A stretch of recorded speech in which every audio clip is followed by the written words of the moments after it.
All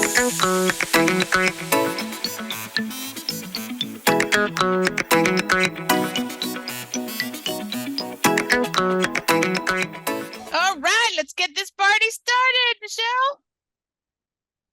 All right, let's do this. I'm just finishing up the comment. All right, beautiful. Hello, everyone, and welcome to our Lumio Palooza global event and the last session of 2024 Lumio Palooza, where we are providing fun, fresh PD opportunities, highlighting how Lumio can provide a fluid workflow that benefits both teachers and students.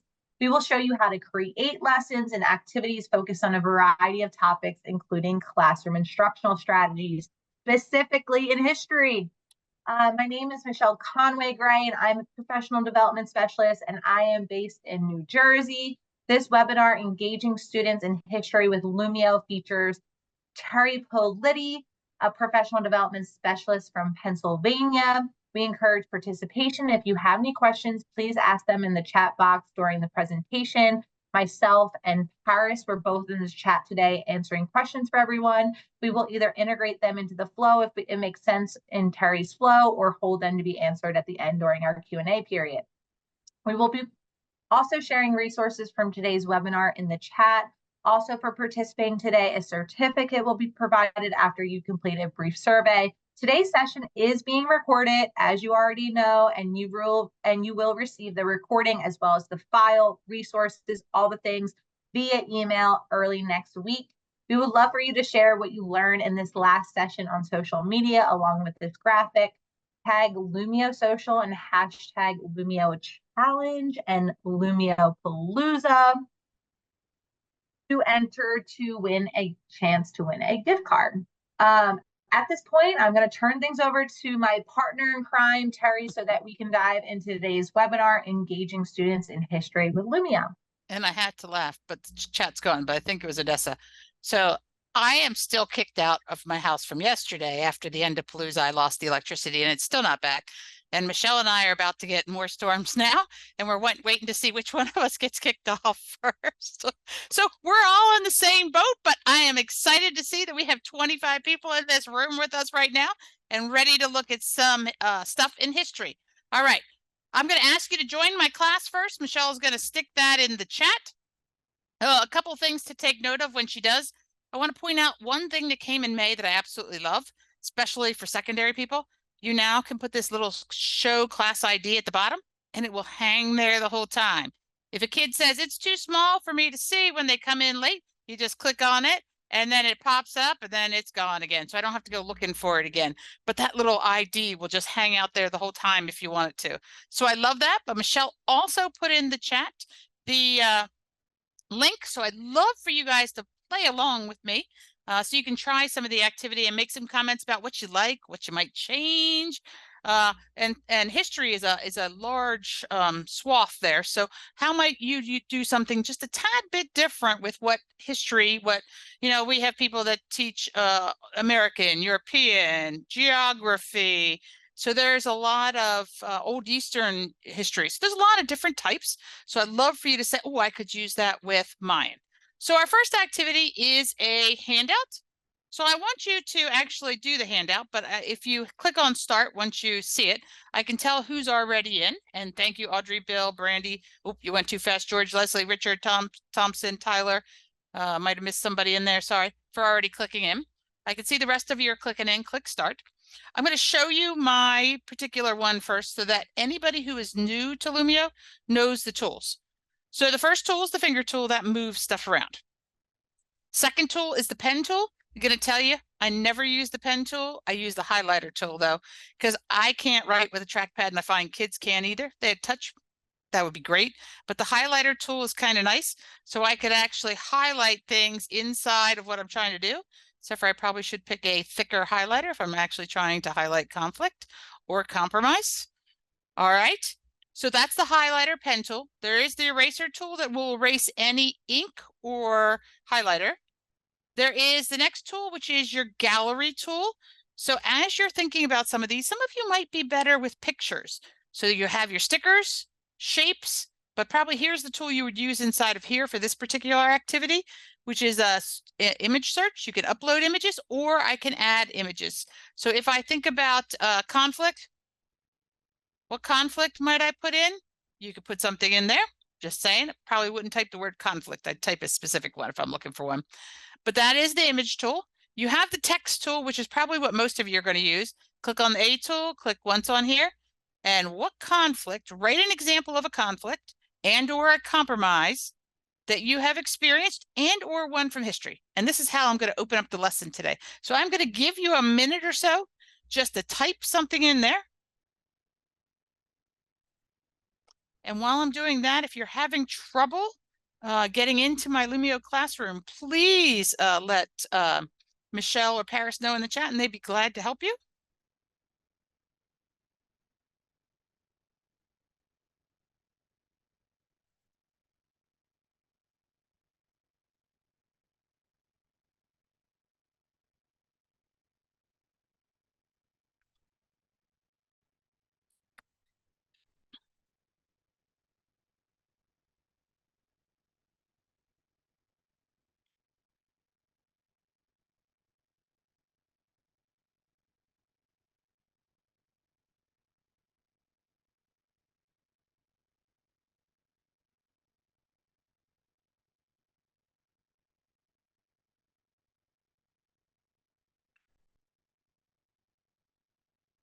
And I like to do two things when I'm working, especially with history, is try to connect it to someone, make those connections, which is why I said could be experience you have, or it could be one from history. Like if they don't want to share a conflict that they have in their own household or within their own family or within their own community, then please use one from history. So I'm giving them some different choices, but trying to make some connections from the past. So in the top right-hand corner is a done button. If you don't mind me sharing, will you click done? If you don't want me to share and you already clicked the done button, just click edit and it'll go back. And I can tell who's ever willing to share because I can see that they have a green check mark here. The done button was originally put there to say, okay, teacher, I'm ready to grade it, but I can get in and see any papers. So Audrey, even if I wanted to get in and see you, I could do that now, but I'm not going to because you didn't put the check mark. So I usually use it this exact way because I want to share that what kids want to share. So I'm going to click, let me just click randomly on Tyler. Neither my wife nor I doing dishes. That's definitely a conflict in our house. Usually one cooks and then the other one has to clean. So that would be one. But compromise, whoever cooks has no dish duty. Love that. Those are good ones. All right. You can use the right arrows over here, but because I want to only select the people who had said yes, I'm going to actually just go back and do it. Conflict is Biden and Trump. Writers picking TV show. Yeah, there you go. I wish we could put something this somewhere over here at some point in time and find a compromise. That is just me being in the center type of person, but that's a great one too to be able to talk about. Let's see what else we have here. Russian invasion of Ukraine. Yep. Oh yeah, 3-5 comp. Yeah, those are great ones. All right, so I could call on everybody, but then what I really would want to do is have that classroom discussion and talk about what makes a conflict, and then what makes a compromise. Because it's a great starter because everybody now has something that they can think about. And now we're just talking about those words and bringing it back to just those words because as we relate it to history, those happen over and over and over again. All right, so just a quick thing because that was a handout.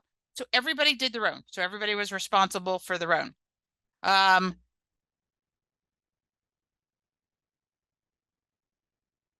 Correct. I was just making sure, Leslie, I wanted to read that question. Yes, I can see everybody's, even if they didn't hit submit. I'll actually go back here for a minute just to show you, and I can go back the next day because all this work is in there saved if I want to see it. So I'm going to call out Thompson. I'm coming your way, Thompson. I'm going to pull up his paper, even though he doesn't have the check on it, and I can see what he put, and I can even leave him a note, and I can leave you all a note. Great job. Or they made stickers that make it a little bit easier if you want to make a comment on everybody, because I tend to make a big thing so they can see what I did. They added stickers over here that you can actually give them a star, you can give them whatever it wants, on it. And remember, this is a handout, so only the student and myself can see it. So you have some different options as you kind of go along. One other thing I forgot to point out, and I don't remember if I was doing it on this slide or not. Was I doing immersive reader on this slide? Yes. Michelle's trying to keep me straight over here in the backside. All right, I forgot about immersive reader. So if you'll go back and actually resume your thing, this to me, so I work pretty much exclusively inside of Philadelphia. So we have a ton of English as a second language speakers. So immersive reader, if you have not seen this tool, is the best tool I have ever seen. So first of all, immersive reader is the one that looks like a book. Okay. If you click on that book, it'll show you everything that is readable. So even the stuff that you put in there is readable. But if I want to read, like if I can't understand the directions, I am going to click on those and it's going to take me over to immersive reader. Just wanted to give you a chance if you want to click over on immersive reader. I want to describe the buttons. First of all, there is the play button at the bottom center, and right next to that is the speed and the voice. So if I hit play, it starts reading it to me in English. Write examples of conflict and/or compromise. If I want to change the speed or male or female, I can change that right here. They're personal choices. So whatever you select is what you select to read. All right. Here's the tool that I love the most and I think will help a ton of social studies teachers. Top right-hand corner. You have another one that looks like an open book that says reading preferences. If you click on reading preferences, you have line readers, especially if you have kids that are dyslexic for be able to have to read one line at a time. It'll kind of narrow down in there. But 2, they have the picture dictionary. So if I hover over anything and I'm curious to see what they say for history, those are examples that they can give you from history. All right. But the bottom is the, oh my gosh, I was so excited when I saw this. So I can choose from 100+ languages inside of here. Earlier today, it was Polish. We were with a Polish group in one of these sessions, so I'm going to go Polish. If I just change it to Polish up there and I click on a word, it's going to give me it in English and it gives me it in Polish. And because I have the picture dictionary in, I am good. So if a kid has been speaking English partially and we're just looking for certain words, I might use this. Or a kid's just joined me from Poland and I want them in the content, I'm going to hit the whole document and you'll notice it'll switch everything over to Polish. And when I hit play, Napisz przykłady konfliktu i lub kompromisu. It will read it in Polish to them. And they can flip back and forth. If they're one of those learners, they can flip back to English and then back to Polish. I bring this up because I got really excited when I was working with one of the social studies teachers last year. They were teaching US history and we were talking about World War II. And we were comparing stuff that Hitler would say with some of the rhetoric that was going on now in the US. So we actually took one of his books and we took the first page and we put it in here. And so it was in German.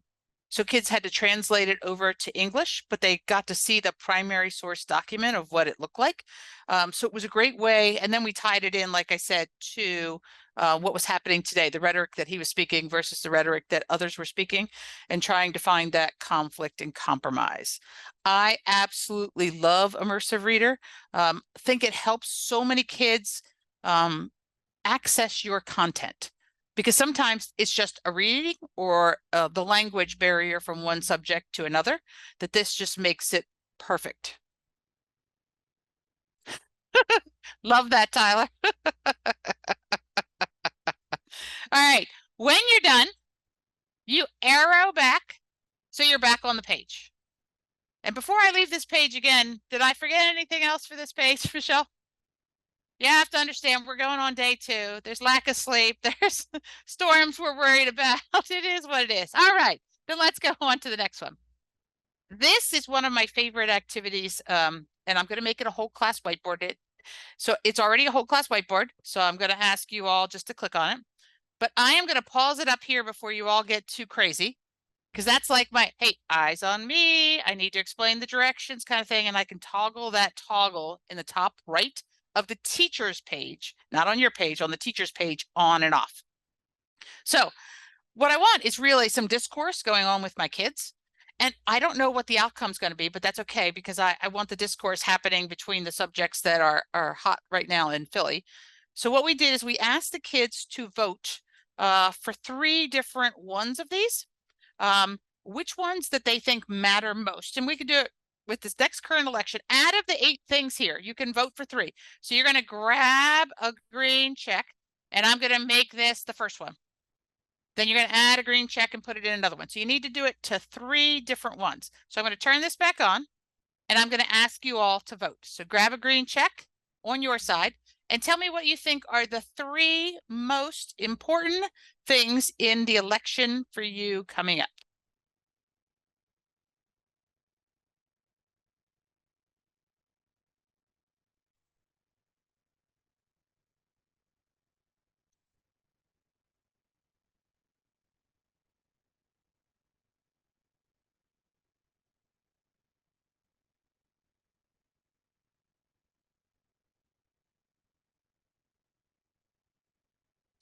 And what I love about this activity is people never know where I'm going to go with it. So I'm going to pause it for now, assuming everybody has voted some. I might start with the question of, why do you think affordable housing is not highest on the list? Discuss it with your group and get back to me. And so they'll discuss it with their shoulder partners, their desk partners, however that is, and see if they can come up with a reason why that's not important. Sometimes it makes people change there because they didn't think about it because they already have a house, until you have somebody in the group that says, I just got kicked out of my house because my mom couldn't pay the rent or something along those lines. Then it starts making sense to people. And sometimes it depends on where you live. And that's usually some of the answers that come up to me. I would expect education to come up in here because we're all educators. So therefore, I would expect that to be an important issue for us. What I want you to do in the chat, though, is neither question, or not the affordable housing question, but what other question would you write looking at this data to ask your class? What other question would you ask with looking at this data to get your kids having discourse, having them talk, having them each give a voice? Type it in the chat. That's a good one. What might a different age group vote for? Funny as it is, when I did this with high school kids, there's very few that put anything in healthcare. Doesn't surprise you because it changes depending on what group you're looking at. Describe one way you can help racial inequality. Yep. Time of classes. Is it important for you because you are for or against it? Oh, I like that question. Do you see these issues on your news sources or social media? Oh, that's a fine line there, Leslie, because sometimes my news sources seem to be like social media, depending on what you're listening to. And sometimes I don't know that the kids, especially students, don't know the difference between social media and news sources. It's not like in the day, and I've been in education for a long, long time. Let's just say I'm the most experienced on our team, and I'll use the word experienced instead of old. Nobody remembers the primary sources that we had to go used to in the digital libraries and look at some of that stuff that we brought in. So those are all good things. What changes would you make to gun laws? Yep. Do you think would help? Do you think gun rights should be open to all? Timeframe questions. Would these issues have been the same 10 years ago? I like that too. Kind of future versus now. Do you like that too? Great. And so the activity that I just did with you, you can easily turn around to students and ask them to kind of think about the same thing. What questions do you think I'm going to ask? And have them answer it. But it's getting them thinking about the issues, thinking about, is it a person? Is it the place that they are? Is it the time frame that we're in, and how it becomes important or not important? Notice I'm not talking about pro or con of any of those. I'm just bringing up so that they're thinking globally about all of these. Because as we start seeing things, people will think differently, but we're trying to open them up to see compromise, to see all sides. You can have an opinion, but we need to make sure that we're listening to everybody and not just waiting to speak. I think that's kind of where I'm going with that. But this is a great activity for that. And this is simply a graphic organizer that I put my 8 issues in. You know, if I would have looked for a graphical organizer with 6, if I only had 6, I could have made one. I added a check mark and made it an infinite cloner. Boom, done.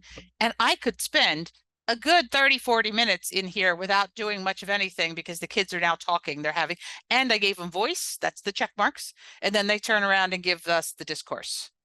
So there's lots of items that you can do off of the exact same thing. Now, because I want to show you options, I may have done it this way with one class. I was with a social studies teacher who gave me another example. I'll shout out to Holly if she's listening. She said we could do the same thing, but we could do it in game format. So I'm going to make it a rank order for you. You all can get in and model it. And I'm going to ask you to drag the one that's most important to you versus the one that's least important to you. I promise not to call you out as individuals, but drag it to the most important versus the least important. And I'm randomly just going to drag them. I'm telling you that right now because you all can see mine. I'm just dragging them up so that you all get to see them.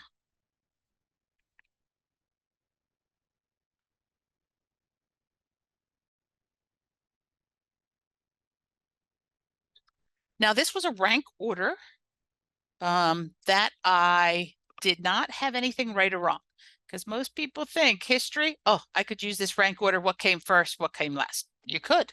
And then there would be a right or a wrong.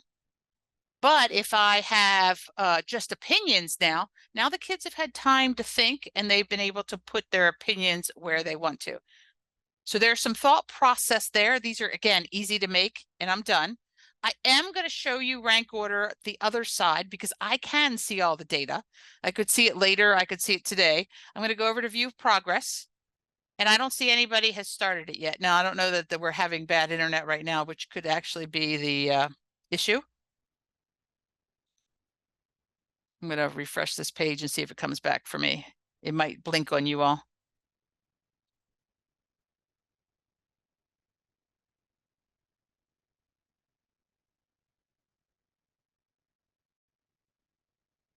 Now I have some data. We're going to have that. We have storms up and down the East Coast. So rank order right now, and I can see that 12 people at least have finished now. 2 are in progress, 3 have not started. I could figure out who those are. I'm not going to call you out on here, but here's what I like. Show the live results. I get answers over here. Okay. And I get to talk about different things, or I might make this a pairs activity. Group up with your shoulder partner. Talk about why you put the one that's most important up there. What are your whys? Why do you think it's important? And then talk about why you put the least important one here. So same concept, getting the kids to dive into this. And it doesn't matter which way you like to do it. Both are completely acceptable. Sometimes it's how your kids can interact with each other and not interact. Yep, it's a good notice and wonder. It's a whole bunch of other things. There are 3 games right now that currently give us data. Rank order is one of them. Super sort is one, and so is match 'em up. Those 3 give us order. We also have 3 more coming out soon that will also have data in them. And when I say data, it's like that view there. We still have games that give us classroom data. So there's like Monster Quiz, Team Quiz, Response definitely gives you individual data. So there's lots of other options. But I'm really looking at social studies and how do I get the kids talking? How do I get them thinking? Because that's really what I want them to do. So this would be another way. All right, let me roll on to a different topic just so you see. I am not going to assign this to you, but if I gave one of the other 2 assignments to my class and did it, this to me is what would be the culminating activity. I just want them to pick one, and I want them to why you think that issue is important. And they know they have to write a paragraph, and I probably should have said more. You need at least 5 sentences. You all know the drill, what you need to do with kids. But it's bringing them back to individual accountability then, so that this is going to be my formative assessment for today. Did they understand the whole piece? So If I wanted to, I could assign it to you right now on the fly. I could come in here and make it an individual handout so you get them all. I tend to do this rather than make them ahead of time because I am a talker, if you haven't figured that out. I like to talk, so I like to make sure my kids know what they're doing first. So I do it after the fact, but you can do it before the fact, and I'll show you that as we get into the build. All right, let me move on to the next one so I don't make you write a thing. All right, so you all may know that Jamboard is retiring, and we need more activities like that because some of you love them. I love a good Jamboard, not gonna lie to you. So this is my take on a Jamboard, and you can make it more like one, but this is what I wanted for the activity. I'm going to ask, what obstacles do politicians face? So I'm going to set it up as a group workspace, which means I'm going to hit the setup button on my screen if you're watching. It's going to ask me how many groups I want. So I could group them in however many I want. I'm going to pick 6 right now. If I had 6 groupings of desk, I would reorder them so that you were with your person in the desk. And you notice I could replace them. I could also put somebody else with somebody else. So I have lots of options there. Okay. But so I can group them so that they're with their desk people, or I could just make it random. Just depends on how you want to run your class. And now I'm going to start it. Now you are all in there in the workspace working with your team. I can see all the teams. So what I want you to do is I actually want you to drag a sticky note down the bottom. Notice that it's infinitely cloned. Literally just doing the type here. Highlight that text and tell me what obstacles they face. I'm not even going to put one in there. I'm just going to let you have that conversation. Everybody put one in, please, on their.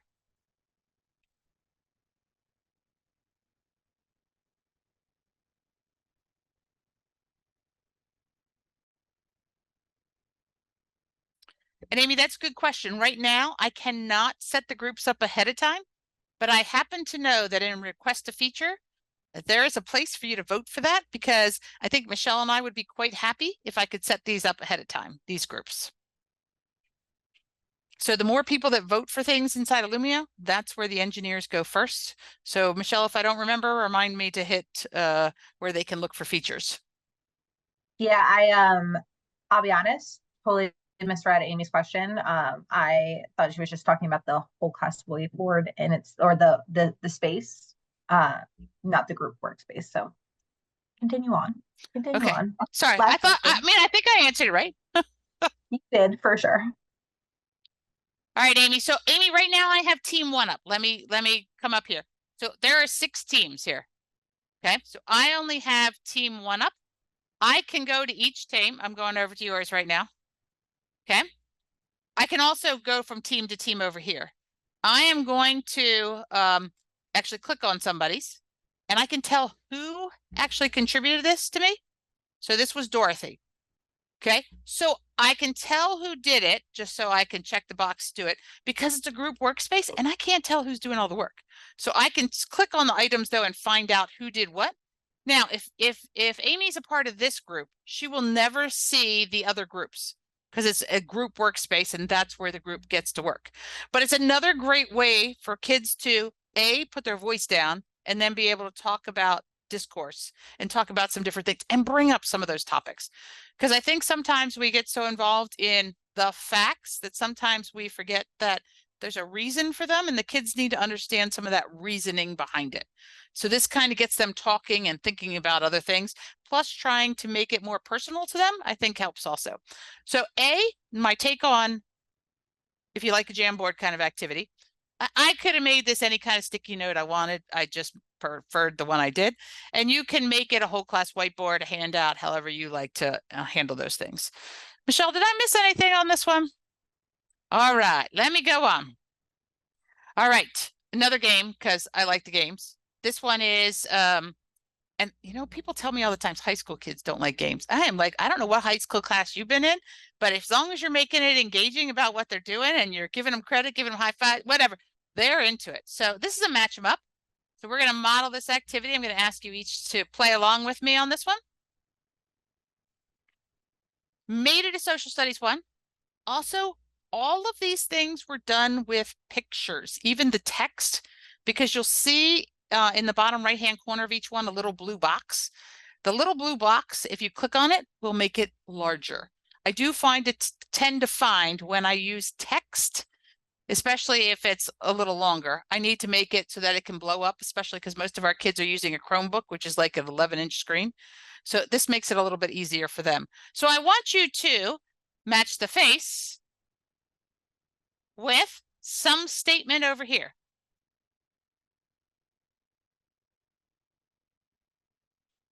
I know he's not the Actors Guild, but that's one sticking out to me right now. So that's what I'm going to do. You would think if you get one wrong, it would spit it out. So as you're fixing these or doing these, you can set them to check immediately. So if I'm teaching younger kids, usually I have it check immediately so it spits them back out if it's wrong to kind of help them. When I'm using some of the older kids, I don't want them to know till the end. I want them to try to figure it out and then check at the end. I can also, just like the rank order, have it not check at all because maybe it's personal opinion. And I do have a great social studies one. Oh no, it's in the game toolkit that actually has people and just a word about them.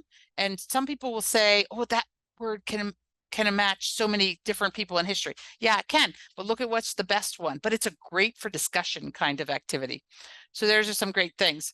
As you're wrapping this up, again, this is a match them up. So I will be able to view progress. So I'm going to go over and view the progress here. And I can see 7 of you are done and 9 of you are still working on it. That's okay. I know we're all teachers. We want to get it done correctly. But I'm going to take a look at the data as it is now, because this data to me actually is better than the rank order kind of data, because it can make more, I guess, mathematical sense to me. And I'm really looking at this as a teacher. What didn't I teach well? Because if something is standing out that 8 of you got this wrong, then I need to teach that particular thing in a different way.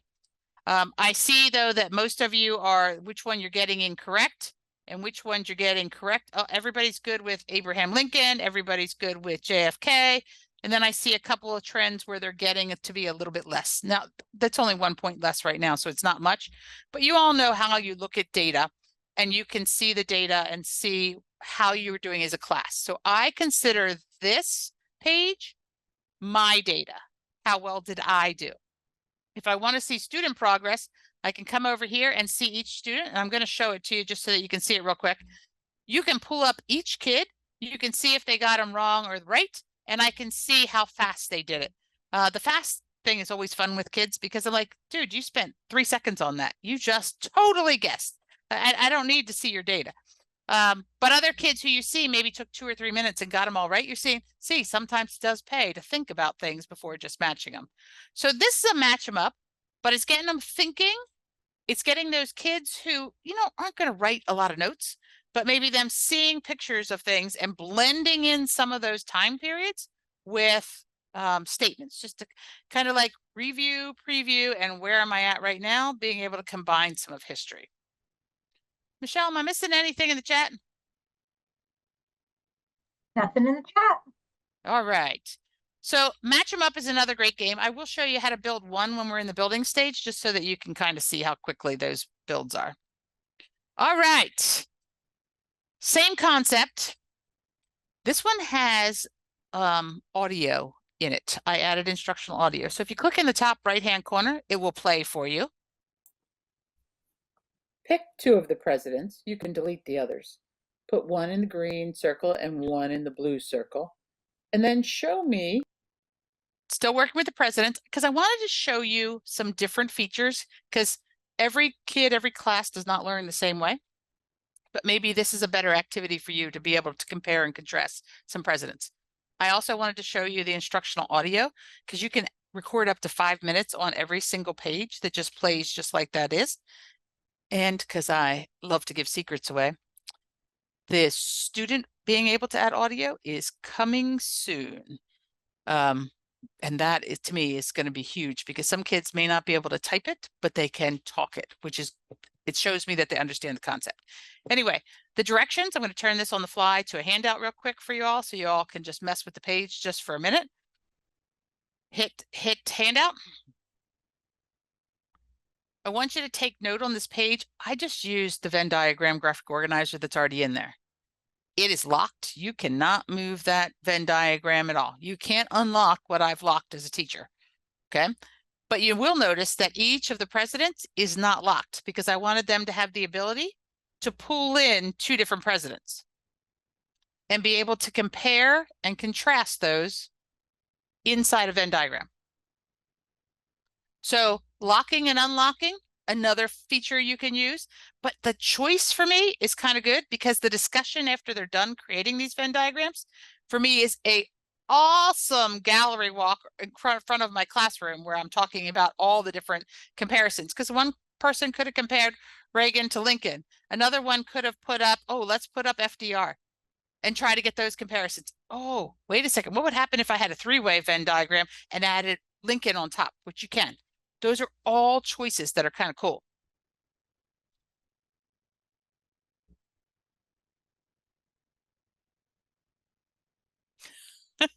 Well, Odessa, I was a high school math teacher, so I love the fact that you're thinking about math this whole time. But yes, you can. Those are awesome ways to make connections to what you teach. All right. I don't want you to take time to do this. I wanted to give you some ideas of things that you can do. Finally, you can upload PDFs. Some come locked, some don't. This is not locked. So if you'll notice on my screen right now, just for time's sake, all of this is readable with that immersive reader. So I can bring this in. I can use my immersive reader if the kids need it. I can switch languages like I showed you before. But what I did do, and we're not going to have time because I want to show you the build, is I added 3 things that are, and you'll notice I can't as a teacher or as a student, and you wouldn't be able to change it. I added 3 things that are infinitely cloned that I think helps kids read. First, I added just a highlighter piece. And I tell them the first read through, highlight any words that you don't know. So they go through and they just keep grabbing highlighters and they add them onto words that they don't know. So now I'm figuring out, okay, it might be a vocabulary thing. I need to work on the vocabulary before I start that lesson. And then we work on the vocabulary a little bit. And then I come back and say, okay, I want you to read it. If you think it's an important part, grab an exclamation point and put it right where you think the important part is. If you have a question, you have no idea what that means, put that question mark in there so that we know what it is. So there is lots of ideas that you can do, but I just wanted to give you an idea of a PDF and being able to do stuff other than just a blank PDF for them to read. Kind of gives you some ideas, kind of is where we're moving on.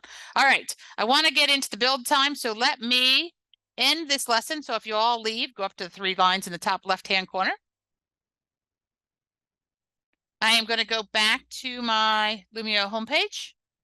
You can build along with me if you want, or you can just watch and then try to build it when you get the recording. That might be a little easier because people have told me, including Michelle, that I do talk very fast. But that's because I keep getting wonderful ideas and I'm watching your chat and thinking about all the stuff you do, that I like the ideas that you guys are adding too. So I try to keep adding more and more because I'm one of those teachers that love to have as many tools in my toolbox as possible. All right, first of all, in the Lumio library, along the top, if you're logged in as a teacher, lots of great things. A couple things I want to point out to you. One is the section on graphic organizers, because I absolutely love the graphic organizers one, even though I just passed the history one, I'm coming back. I love the graphic organizers one. So as I take a look at the graphic organizer one, things I think I am going to use, like for instance, this social media template, I'm going to have kids build something with social media as a project. So I'm going to take the template, save a copy to my library, and I can use it in any of my sessions now because it's mine. I can edit it. I can do whatever I want with it. But just the basic graphic organizers, like I was talking about earlier, after I had them highlight the words and not know what the words are, I may look for a graphic organizer. And for me, maybe this isn't the way you want to search. I know I want to use a Frayer model. So I'm just going to search for a Frayer model. Oh, there's one there in color. Here's one that's just more white. You can pick whichever graphic organizer you want. I'm going to add that to my library because these are all things I'm going to use. I think back to the old days where I had all my black line masters. That's exactly what I'm doing. I'm just setting them in my Lumio library. So graphic organizers is a section that you probably should check out. If you're teaching history, there are 2 history ones down here that you might want to take a look at. One of them is the footsteps in history. There are some great lessons that we've added this year, and there's another history one. Michelle, I'm missing it. I'm going to miss it anyway. That's okay. I'm I sorry, do want to think point out the instructional toolkits because I talked about that one game that I really liked. So if you like gaming, the game instructional toolkit is probably one that I would take a look at. Examples are all over the board. K to 12, every subject we have, but it gives you a good idea of what all the games do. So I might add that too. Now that I've added them all, and Michelle's keeping me on track up there, I see it. All right, now I'm going to build. And this is where most people, they'll start building in one of these. Now, I want to leave those as my clean copies of things I've added. So I'm just going to go new. I'm boring. I'm secondary. It's what people always tell me. I always start with a new blank page because I just need that hitting me in the face title and a picture if that's what it takes. So that's what I usually start off with. Other people will start off with a YouTube video. I mean, you got lots of options of what you want to start with. But for you all, I just want to show you the tools real quick. So I do always start with a white page. So the tools are at the top, and on the top there, you have the same tools that you had on the sidebar for the most part with a little bit of difference. So I'm going to type my lesson first. Here's my history lesson. Now, some people go in here, they play around, they say what size they want, they pick what font they want. I never pick my size there. I always click once, drag it in the corner because I need it to be like, not keep guessing. I just want it whatever size it is. And then I'm going to add a quick picture just because I am talking, I need a visual. It helps for my kids too. What are we studying today? And they'll just see whatever picture I have there. Now, I do want to lock things if I'm going to put it on a page with kids. So you can hold your shift key down and select as much as you want and do one big lock. That's probably the easiest, but that way kids can't mess with your lesson. All right, that's the first one. Second one I'm going to do, I'm going to add that graphic organizer. So I'm going to come back to the plus sign in the bottom left-hand corner. I'm going to import resources. And as I import resources, it depends on what type of resource I'm building. So remember that graphic organizer that I just did from social media? I'm going to grab that, and that's in my library. So I'm going to click on my library. I'm going to find the social media one. I'm going to hit select. If it's just one page, it comes in as one page, or I don't want all of these pages in there. I just need them to do one thing. Maybe I want them to see an example and then have a blank page. All right, so now it's putting in those two templates already in my thing. Oh, look, they get to see what Shakespeare looks like as a example. And now I have the blank one that I'm going to have them fill out for Abraham Lincoln, because that's what my lesson is about. That's as easy as it is. The blank one, I just want them to look at. Don't need to change the page. This one, I want them to make it for Abraham Lincoln. I could type that. I'm going to cheat. That instructional audio is in the top right-hand corner. I click once on it, start recording. Hey, we're going to do this Instagram post like we're Abraham Lincoln. The example above is Shakespeare, but now you're going to make one for Abraham Lincoln. Just added those voice directions. Easy as that. I don't know about y'all, but I have a ton of kids that are absent, or at least different ones every day. Now I've left them a roadmap for them to be able to work on it. So that's one thing that you can do. Easy to add directions. While I'm adding stuff like that, I'm going to go add one more thing. I'm going to add that PDF. So I'm going to hit the plus sign. I'm going to go back to these resources. I want to show you the top 4 items are different than the bottom 2. And most people miss the bottom 2, especially if they're zoomed in. But if you want that instructional audio to work on PDFs, on PowerPoints, on slides, you want to make sure you use the bottom 2. If you're a Google user, you'll have that. If you're not a Google user, you won't have the bottom one, but that's okay. I'm going to bring in a PDF that's on my computer right now. So I'm just going to click on my computer. I'm going to scroll down because I know exactly which one I want, the Daniel Sherman one. And I'm going to bring that article in. Now, depending on who made the PDF, it could be locked and you're not going to be able to do anything. And sometimes that's a publisher locking down their stuff. That's copyright. We follow that. We're good with that. But a lot of times you have already made slides you want to bring in. All of that stuff now is completely editable, or some PowerPoints are. This happens to be one from School District of Philadelphia curriculum that we were using, and it is editable. So for me, it's a good example, and it came right out of our, I think it was 6th grade social studies content. I'm waiting for it to load. I may be in that spinning mode at this moment in time with the weather. Oh, there we go. Let me add it in. I will tell you, if you add it as editable, it takes longer than if I add it as flat, which is the top choices. But the top choices means I can't edit it. But if you take a look at this one, I'm going to take a look. All this text is movable and editable, that I just have to play around with it and make it the way I want to make it. I also want you to take notes why I like this example. Sometimes it comes in a little wonky, so you just got to play with it till it gets to be what you want it to be. Sometimes I copy and paste it so it reads it as one paragraph. Sometimes I separate it because I know the kids need to have a thought process in between, so they need to use immersive reader with each one. This one's a good example because primary source document, it's not readable because it literally is a picture of a primary source document versus it has the text over here from the primary source document that is editable. So I have some options kind of as I play around with these things. So I just wanted to give you options. Again, could ask the kids, could make it a handout, a worksheet, whatever I want to make it. You got some choices in there. Choices. All right. So somebody asked, can I differentiate instruction? Oh my gosh, yes. What I try to do, however, is I try to do it in a way that kids don't usually know. So I try to do it through their learning management system. So I'll make this copy. I'll make a copy of this, and I have 2 copies that have very similar names that I know the difference. And I hand them out to both groups through the learning management system per kid. And then all right, everybody, open up your Lincoln assignment for today. And they don't even know that they're working on different assignments. It's an easy way to differentiate. I have also differentiated by in the same file, having red pages, blue pages, green pages. These 4 people, you're doing the red pages, these are green. Why? Well, because we want to make sure that we cover everything and we're going to come back and discuss it as a group. So it's almost like a 4 corners jigsaw, but they don't know which part they have, which is kind of good because it all fits together too. All right, a game. Did tell you I'd end with game. All right, plus sign, game-based activity. Absolutely love games. As I told you, I am going to use a real easy match them up. I'm going to say picture and maybe year, which is not going to be the correct thing. And I'm going to go back to my president's thing. And for a person that is dyslexic and can't spell, this is probably a harder one to do because I just think about it at the top of my head. All right, I'm just doing a search for Lincoln.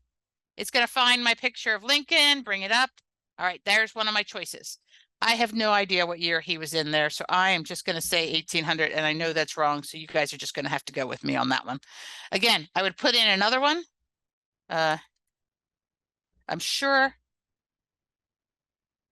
Pick Kennedy. Again, pick his year. 60, 1960, not 60, 64, 65, somewhere in there. All right. When you have all this stuff, this is where you can pick whether you check instantly or not instantly, or when prompted. I am going to hit prompted because I told you I work more with secondary. I'm going to hit next. I could put the White House behind it here, or I could pick one of these other backgrounds. I'm just going to pick one of the themes that's here for now. Take a look at what my game looks like. Boom. Kids like to get them wrong, especially when they have certain themes. So for instance, I am going to put the 1800s and I am going to put Kennedy. Oh, because I have check at the end. I'm like, why did that do it? Let me do it and let me check. Oh, I better put some sound on for you guys. I don't know if you caught that electric shock, because I got it wrong. So kids like to get them wrong sometimes too. And I'm okay if they get them wrong, as long as they understood what the right answer was. They just wanted to see what the guys did. All right, all done. Title it. Hit finish editing, and you are now ready to go. The differentiation that I talked about, a lot of times I will just make a duplicate and call it something else and delete out or add pages that I need to. And then this share link right here, share this with other teachers. But this is what I'd put in my learning management system so they know what they get. I know that was a ton of stuff, Michelle, in a short, it does sound a little bit like Jimi Hendrix, you're right. I know that was a lot of stuff in a short amount of time. A friend of mine told me I needed to add more, and nobody ever tells me that. So I've added more than I needed to, but you got the idea. I hope you all take away from something, and I'm going to let Michelle finish her out. All right. In the meantime, Terry, do you mind getting that like feedback link, and I will close us out where people can share feedback on for Lumio. It's right there in that question mark if you are looking at your homepage.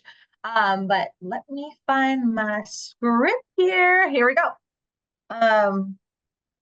All So question mark, request a feature. That's what Yes. you're talking about.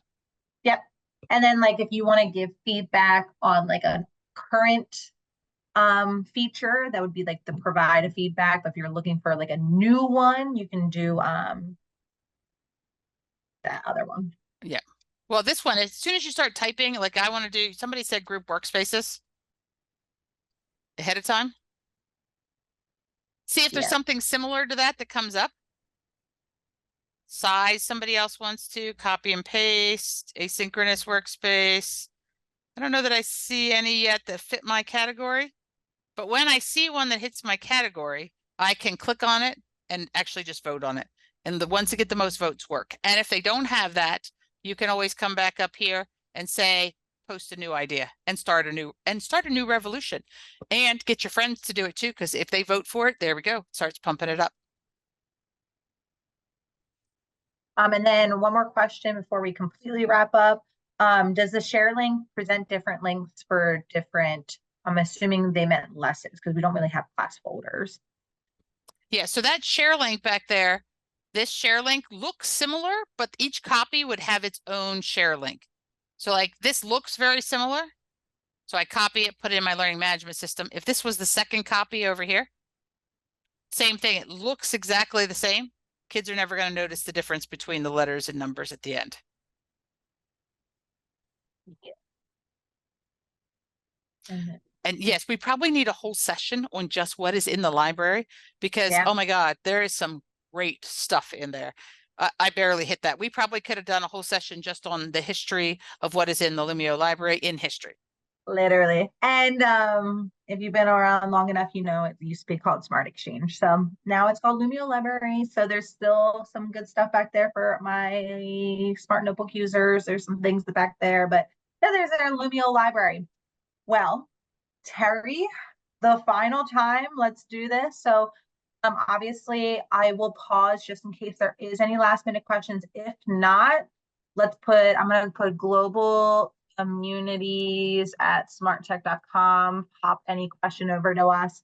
Join our Facebook group or join our ambassador platform. You can always ask questions there too. All of our team are always in there answering questions. I'm going to pop the survey one more time in the chat for everyone. And a couple of the webinars we did this year are specifically on those history sites. So you might want to go back and look at some of those. Secret tidbit on the webinar site, top shows you new ones coming up. At the bottoms are the ones that are already recorded. So if you want to go back and watch some of those history ones that we did during the school year, they're there and live.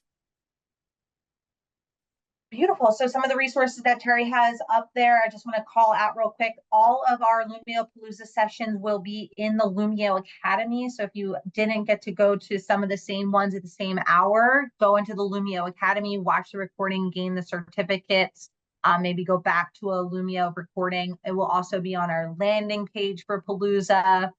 There's that ambassador community that you can join, or our Facebook group, the Lumio Educators. And as Terry said, throughout the entire school year, starting in August, we do webinars with our ambassadors, just with our team, all different content areas, all different ideas.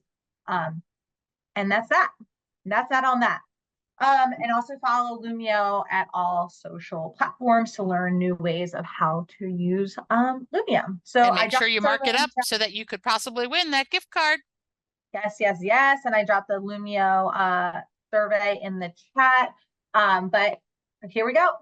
Thank you, Terry, for sharing your insights with us all today. Here are 3 things that you can do next. So first thing, social sharing. We would love to hear what you learned over Palooza in this session, whatever you want to share about Palooza. Share your thoughts on social media along with this graphic that I popped in the chat. Make sure you tag Lumio Social so they can repost, and hashtag Lumio Challenge, since our challenge this month was what did you learn at Palooza, and also hashtag Lumio Palooza to be entered to win a gift card. And then resources, check out these resources. We did put them in the chat to continue your learning with Lumio. We also have a very special summer promotion going on for Lumio Spark, which is our highest tier plan that gives you access to our shared library spaces and some other fun features like co-editing. Right now, the Lumio Spark plan is buy one, get one free. So share that last link with your administrator to take advantage of this amazing offer. Follow-up resources and recordings will be coming to your inbox early next week, so you can review any information you missed or watch sessions you weren't able to attend live. So thank you all for joining Lumio Palooza 2024, especially this session with engaging students in history with Lumio. We hope to all see you all in a future webinar. And I did put my email in there for you, Richard. And I also put a teacher share link to this file that had the examples for social studies if you wanted to see them. Thank you all very much. I told Michelle I want to do schools out for summer because that's what it feels like. You know, we just made it through the last day of Palooza. Thank you all very much for joining us and have a great rest of your summer. Bye, everyone.